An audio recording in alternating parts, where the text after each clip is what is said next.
Hello friends, welcome to the study with Micro. मैं रंजीत सिंह एक नई वीडियो के साथ आपके बीच जो फ्रेंड्स संबंधित है कृषि वानिकी। आइए इस वीडियो में हम जानेंगे कि कृषि वानिकी क्या है, जिसको हम एग्रो फॉरेस्ट्री के नाम से भी जानते हैं। इसको हम फ्रेंड्स एग्रो फॉरेस्ट्री, कृषि वानिकी, एग्रो फॉरेस्ट्री दो शब्दों से मिलकर बना हुआ है। एक एग्रो, एक फॉरेस्ट्री। एग्रो मीन्स फ्रेंड्स होता है एग्रीकल्चर व फॉरेस्ट्री मीन्स होता है वानिकी। इन दोनों शब्दों को मिलाने के उपरांत आपका शब्द बनता है कृषि वानिकी।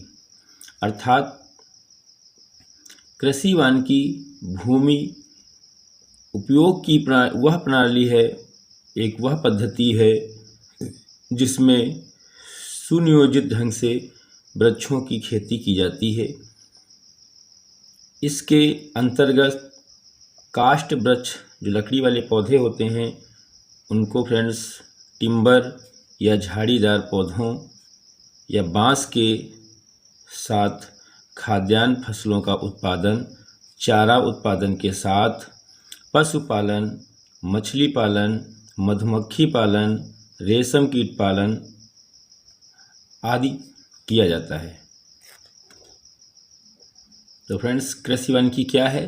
तो कृषि वानिकी जो है एग्रो फॉरेस्ट्री दो शब्दों से मिलकर बना है। इसका अर्थ ये होता है फ्रेंड्स, कृषि के साथ साथ अगर आप खेती करने यानी खेती फसल उद्यान यानी फसल उगाने के साथ साथ अगर आप वृक्षों को भी साथ साथ में उगाते हैं तो ऐसी फसल के साथ जो वानिकी की जाती है उसे कृषि वानिकी कहा जाता है। जैसा कि फ्रेंड्स देखा होगा आपने, कभी कभी किसान अपने खेतों में पशुपालन का भी काम कर लेता है, मछली पालन का भी काम करता है, खेतों में मधुमक्खी पालन का भी काम करवा लेता है, रेशम कीट पालन भी करवा लेता है, इनके सबके साथ खेती भी करता है।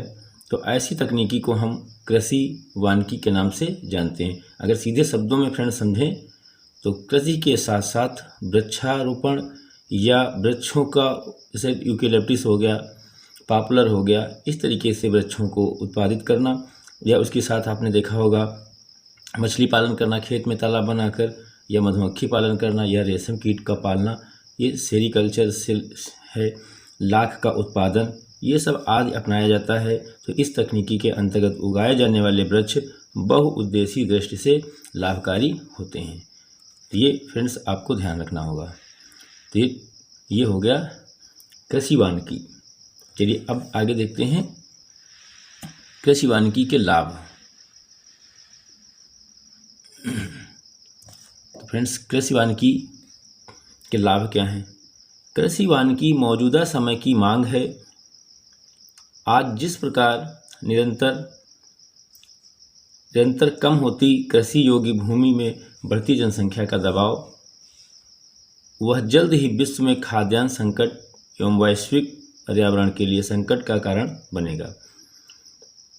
मीन्स फ्रेंड यही है यहाँ, इसका अर्थ यही है कि जनसंख्या हमारी दिन पर दिन बढ़ती जा रही है, जनसंख्या घनत्व बढ़ता जा रहा है, और जैसे जैसे पृथ्वी यानी भूमि, कृषि योग्य भूमि जो है कि इस पर खेती की जाती है, इस पर जनसंख्या का दबाव अगर बढ़ेगा तो स्वाभाविक बात है खेती कम हो पाएगी। तो इससे वैश्विक पर्यावरण के लिए संकट का कारण उत्पन्न हो जाएगा। तो अब फ्रेंड बात ये आती है, तो कृषि वानिकी की मौजूदा समय में मांग इसलिए बढ़ जाती है क्योंकि अब होता ये है, पहले तो कृषि से काम चल जाता था, अब जनसंख्या बढ़ रही है तो भूमि यानी कृषि योग्य भूमि पर दबाव बढ़ रहा है, घनत्व बढ़ रहा है, जिसके चलते ज़मीन कम पड़ती जा रही है। तो ऐसे साधन उपयोग में लाने पड़ेंगे फ्रेंड्स, जिनसे कुछ अतिरिक्त लाभ कमाया जा सके, रोजगार उत्पन्न किया जा सके। तो ऐसी ही कृषि के साथ वानिकी को जब जोड़ देते हैं तो हमें इससे एक लाभ प्राप्त हो सकता है। जलवायु परिवर्तन से लड़ने, रोजगार सृजन, खाद्य सुरक्षा की समस्या को दूर करने, वन उन्मूलन के संकट से निपटने इत्यादि अनेक मोर्चों पर कृषि वानिकी एक सशक्त हथियार है और इसके अनेक लाभ हैं। तो फर्स्ट लाभ देखते हैं फ्रेंड्स, इसका क्या है। तो पहला लाभ इसका है, कृषि वानिकी में भूमि का सुनियोजित और वैज्ञानिक उपयोग किया जाता है। इससे भूमि से अनुकूलतम लाभ की प्राप्ति होती है। तो पहला तो ये हो गया कि कृषि वानिकी से क्या होता है, भूमि का उपयोग हम सुनियोजित और वैज्ञानिक ढंग से करते हैं, जिससे हमें उस भूमि से अनुकूलतम लाभ की प्राप्ति होती है। नेक्स्ट, दैनिक जीवन में उपयोग के लिए टिम्बर वुड यानी कि काष्ठ लकड़ी, पशुओं के लिए चारा, जलवान आदि, जलवान मतलब आदि की प्राप्ति, मतलब ईंधन की भी प्राप्ति हो जाती है, पशुओं के लिए चारा भी प्राप्त हो जाता है, और टिम्बर वुड लकड़ी फर्नीचर भी प्राप्त हो जाता है, कृषि वानिकी से प्राप्त होती है, तथा साथ ही प्राकृतिक वनों से इसका दोहन कम हो जाता है। नेक्स्ट 3 पॉइंट है,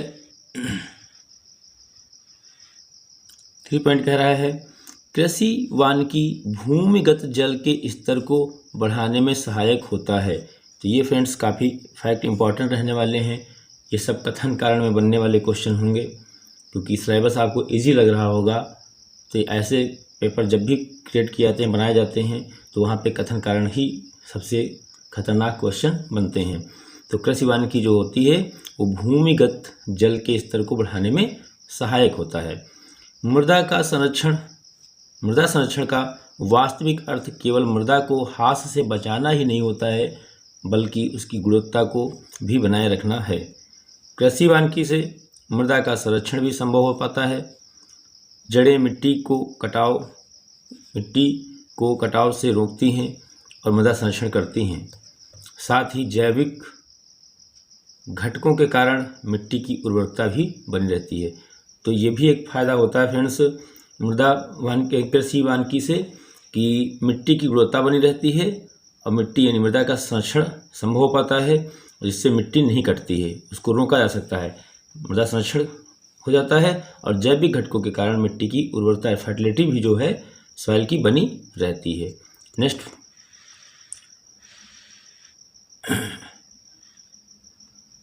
5 पॉइंट है, वृक्षों की जड़ें मिट्टी में गहराई तक जाकर नमी को, जो मॉइस्चर होता है, नमी होती है जो, और जो वायु प्रवाह होता है, इसके संतुलन में भी योगदान देती हैं।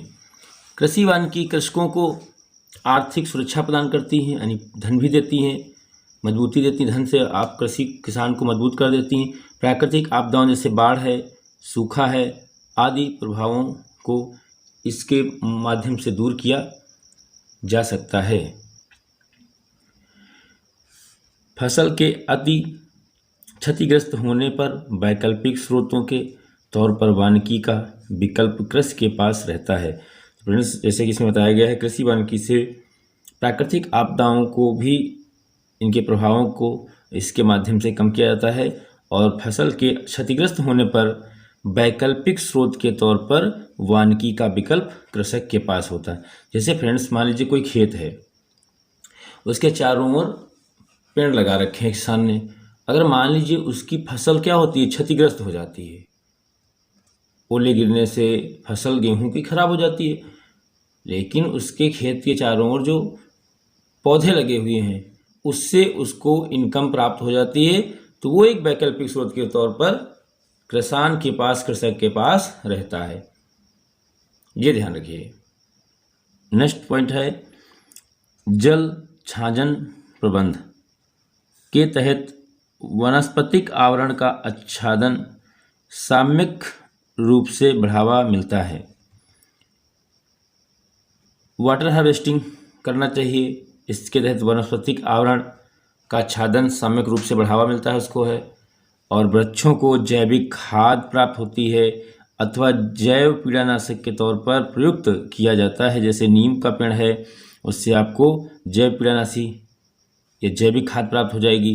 तुलसी है, करंज है, पोंगामिया, गरंज को पोंगामिया कहते हैं फ्रेंड्स, इत्यादि इसके अच्छे उदाहरण हैं जिनसे जैविक खाद प्राप्त की जा सकती है।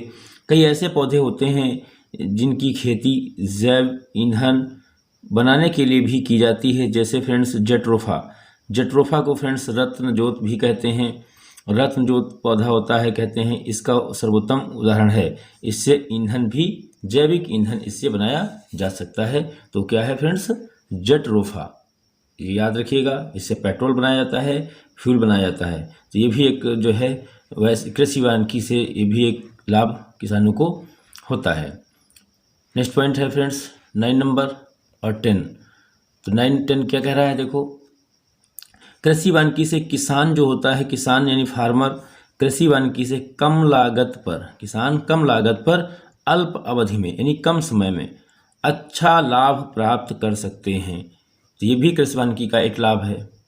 कम लागत में, जैसे फ्रेंड्स सस्ते दरों पे लाके पेड़ पौधे लगा देते हैं, कुछ समय बाद क्या होता है, इनको कटवा करके अच्छा लाभ प्राप्त कर लेते हैं। कृषि वानिकी कई प्रकार से रोजगार सृजन में भी सहायक सिद्ध हुई है।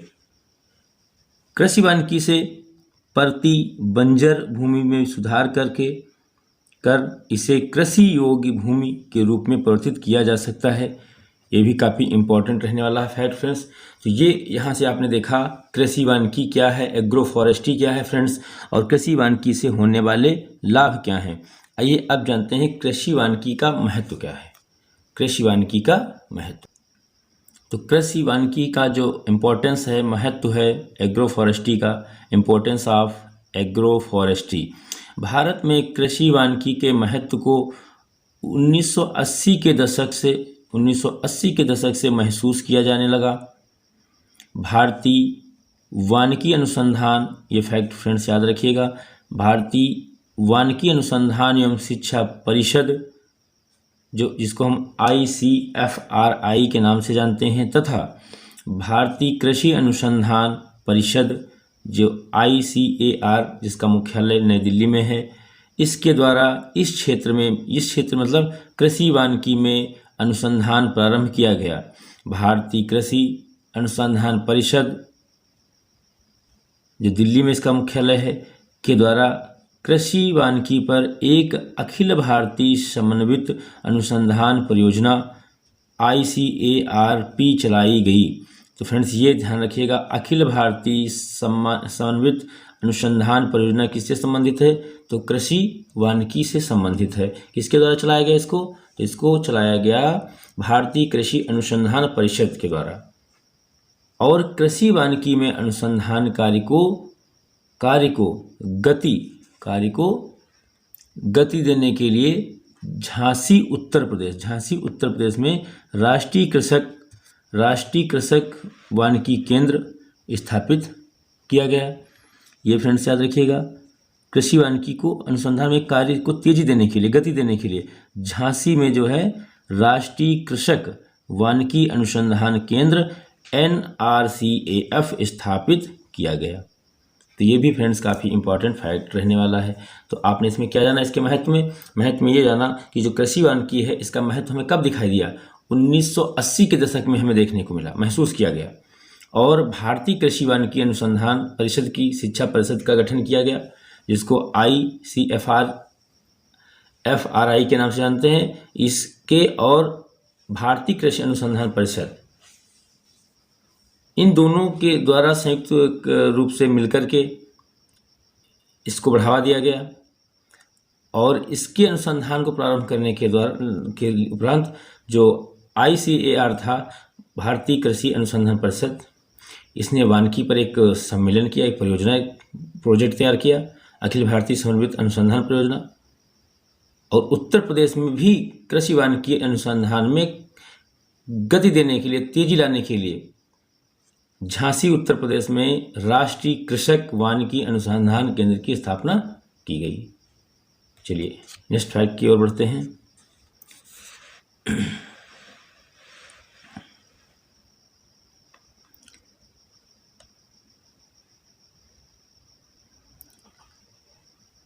राष्ट्रीय वन नीति 1992। तो पहली राष्ट्रीय वन नीति कब आई फ्रेंड्स? 1992 में नहीं, 1952। 1988 में दूसरी आई, और राष्ट्रीय कृषि नीति 2000 में आई, और हरित भारत योजना कब आई, ये भी 2001 में आई। स्टाक फोर्स राष्ट्रीय बांस मिशन 2002 में आया। राष्ट्रीय कृषक वानिकी के महत्व को समझाते हुए वर्ष 2014 में भारत सरकार ने रोजगार, उत्पादकता और पर्यावरण संरक्षण को बढ़ावा देने के लिए राष्ट्रीय कृषि वानिकी नीति, ये फ्रेंड काफ़ी इंपॉर्टेंट है, किसको बढ़ावा देने के लिए? भारत सरकार ने रोजगार, उत्पादकता और पर्यावरण संरक्षण को बढ़ावा देने के लिए, ठीक है।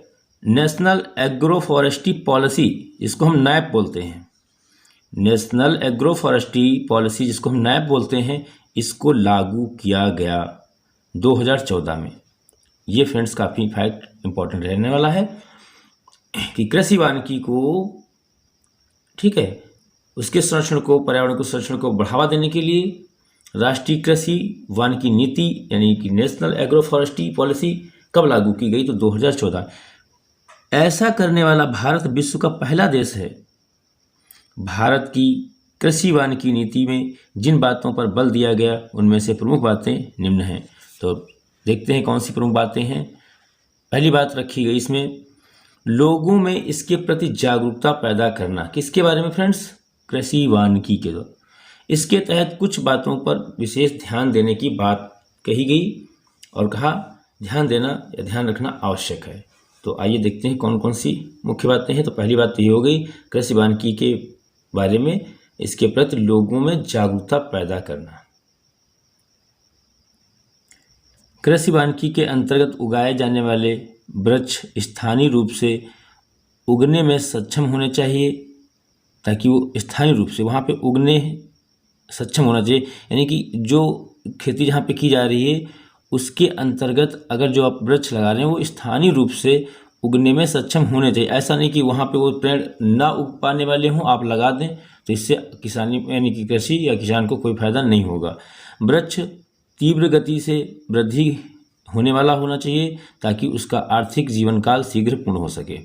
जल्दी से जल्दी फसल यानी पौधों की फसल यानी पौधे तैयार हो जाएं, ऐसे ही वृक्ष हमें लगाने चाहिए। वृक्षारोपण में यह भी ध्यान देना आवश्यक है कि प्रकाश और भूमि में लगे फसलों तक ही सुगमता पूर्वक पहुंच सके।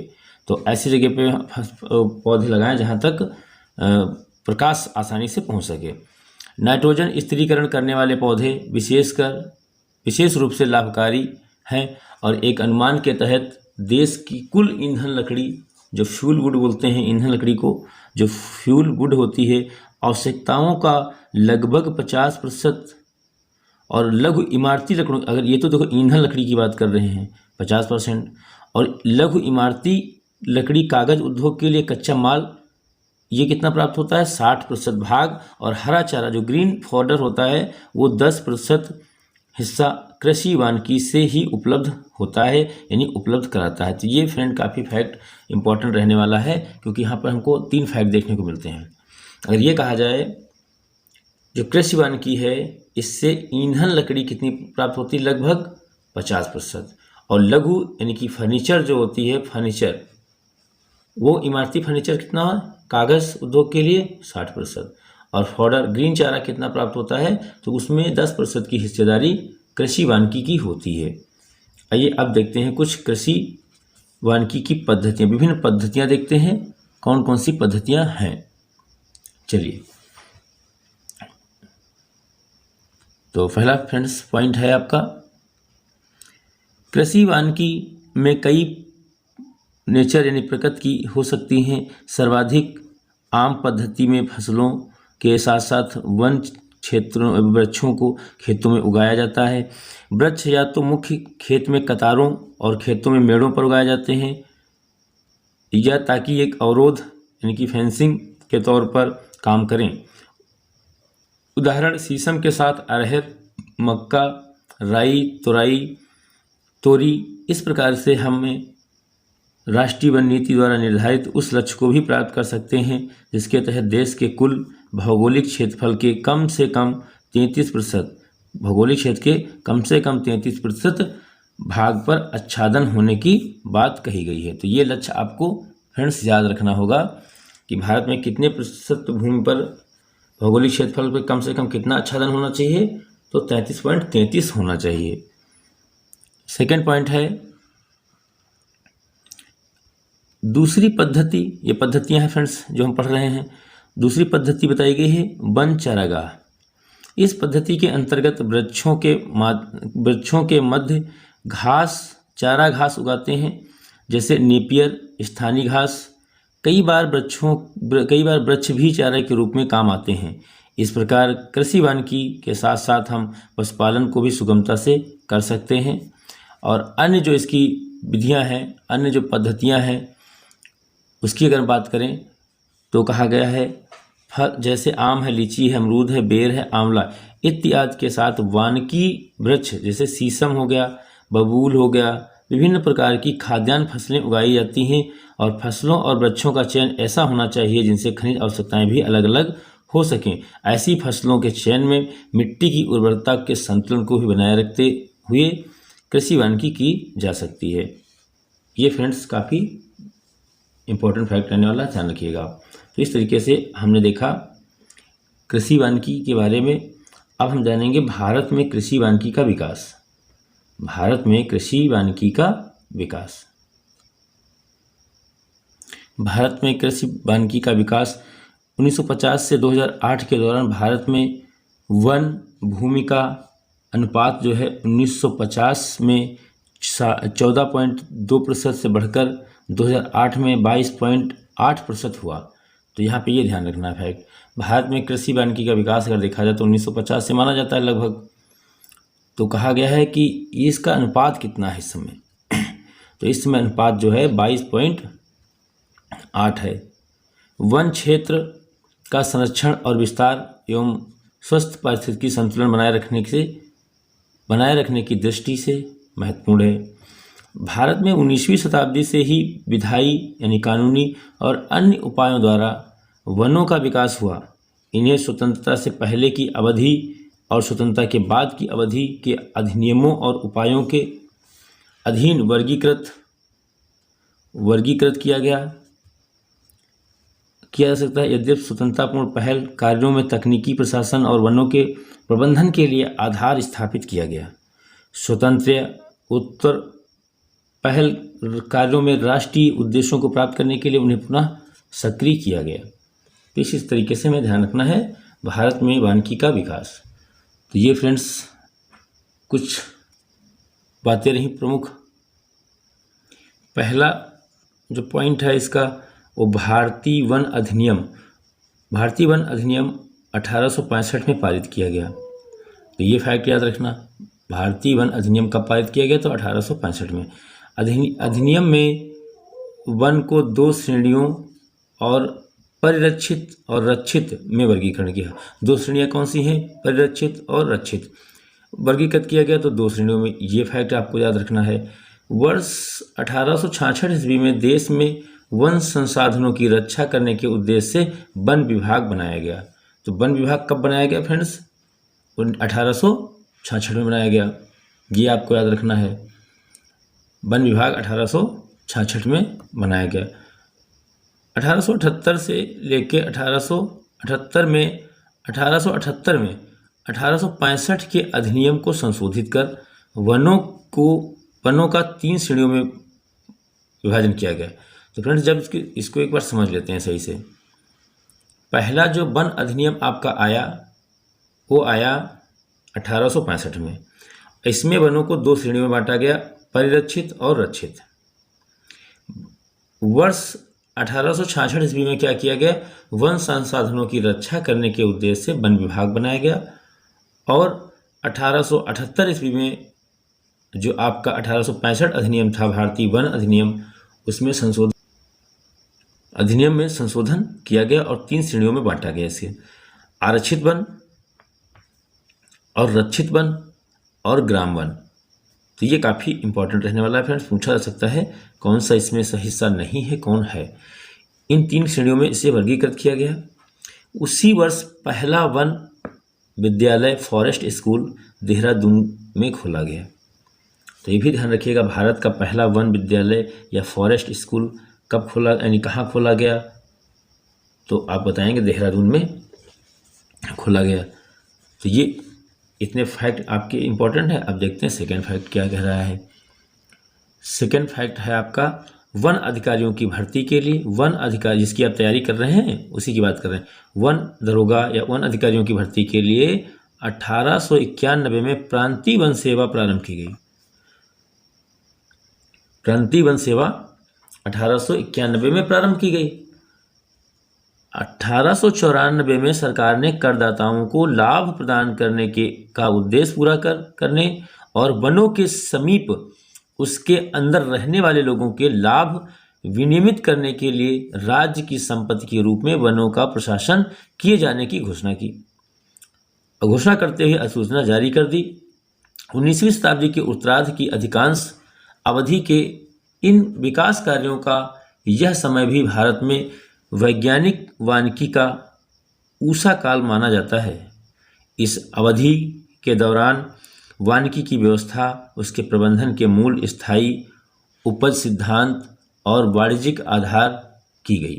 तो आपको ये ध्यान रखना है, इसमें मेन फैक्ट आपका ये था, आपका वन अधिकारियों की भर्ती जो है कब प्रारंभ की गई, जिसको हम कहते हैं प्रांतीय वन सेवा, तो वो कब की गई, 1891 में। ये ध्यान रखिएगा। तीसरा पॉइंट देखते हैं क्या है, ये आपका थर्ड पॉइंट, ये आपका थर्ड पॉइंट है, वन कार्य योजना तैयार करने की पद्धति। मंडल में समस्त वन शामिल करते हुए 10 से 15 वर्ष की अवधि के अंतर्गत वन प्रबंधन और विकास की तकनीकी आदि आर्थिक पहलू स्पष्ट करते हुए वन प्रबंधन के लिए लागू की गई। इन संस्थागत तंत्रों की स्थापना के लिए तकनीकी आधार और वन प्रबंधन सुव्यवस्थित करने के लिए मार्ग प्रशस्त किया गया। परंतु टिम्बर यानी काष्ठ का निष्कर्षण वनों का मुख्य कार्य माना गया, लकड़ी का। इन सभी प्रयोगों में रक्षा प्रयोग के लिए काष्ठ के निष्कर्षण को प्राथमिकता दी गई। नेक्स्ट पॉइंट है फ्रेंड्स 4 नंबर, 1921 में वन प्रांतीय विषय बन गए, यानी कि जो वन था वो प्रांतीय विषय बन गए, जो वन था वो प्रांतीय विषय बन गया, राज्य का विषय बन गया 1921 में। भारत वन अधिनियम 1927 के पुनः अधिनियम, इसमें अधिनियम इसको जो है पुनः जो है इसमें संशोधन किया गया।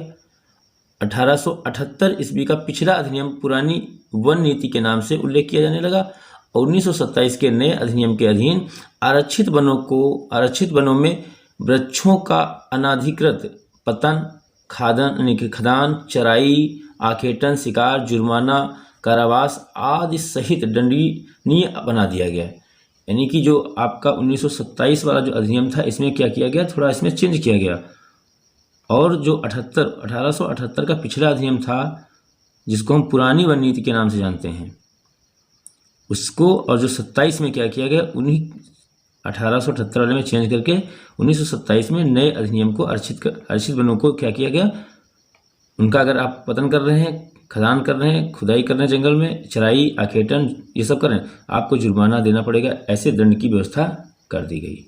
तो ये रहा फ्रेंड्स आज का वीडियो, जिसमें हमने जाना कृषि वानिकी क्या है, उसके लाभ क्या हैं, उसका महत्व क्या है, और कृषि वानिकी की विभिन्न पद्धतियाँ क्या हैं, और भारत में कृषि वानिकी का विकास कैसे हुआ और कैसे आपके नियम आए। चलिए तो फ्रेंड्स मिलते हैं नेक्स्ट वीडियो में। ऐसी ही वीडियो पाने के लिए आप मेरे चैनल को सब्सक्राइब कर लीजिएगा। अगर वीडियो अच्छी लगी हो तो अपने दोस्तों को भी शेयर करिएगा और कमेंट करिएगा। अगर कोई त्रुटि रह जाती है तो उसमें हम सुधार करेंगे। तब तक के लिए फ्रेंड्स, जय हिंद, जय भारत, जय संविधान।